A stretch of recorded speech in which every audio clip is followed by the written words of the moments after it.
छुट्टी हम घर कैसे आई, तू ही बताओ होली कैसे खेलाई। ए धनी सुना, मिले ना छुट्टी हम घर कैसे आई, तू ही बताओ होली कैसे खेलाई। ए मोरे रनिया सुन कहनिया बा ऑर्डर बॉर्डर हिलावे के बा। असो के होलिया में सूचना बाजारी, घर न केहू के जाए के बा। अपना में हरिया के ऑनलाइन रंग लगावे के बा। असो के होलिया में सूचना बाजारी, घर न केहू के जाए के बा। अपना में हरिया के ऑनलाइन रंग लगावे के बा।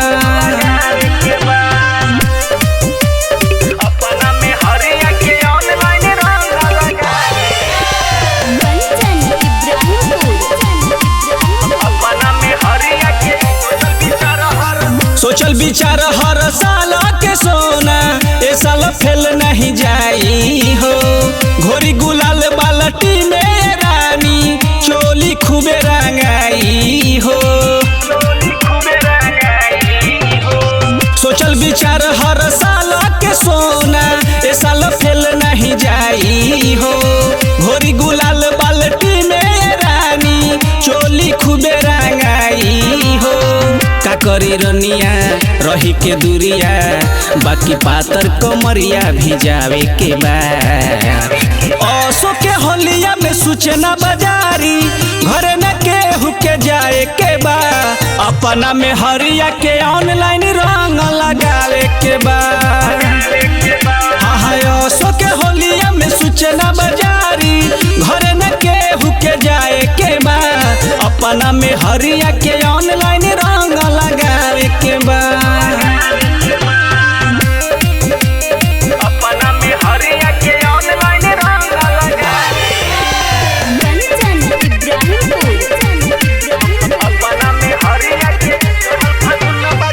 चढ़ल फागुन बाटे सोए रानी, कसहू मन के मनाला हो।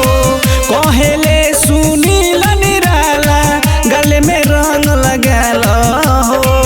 ए धनी सुना, चढ़ल फागुन बाटे सोए रानी, कसहू मन के मनाला हो। कहेले सुनील निराला, गले में रंग लगाला हो। देवरानी तेसे से रही दूरिया, स्पेशल होली खेलावे के बा। असो के होलिया में सूचना बाजारी, घर न केहू के जाए के बा। अपना में हरिया के ऑनलाइन रंग लगावे के बा।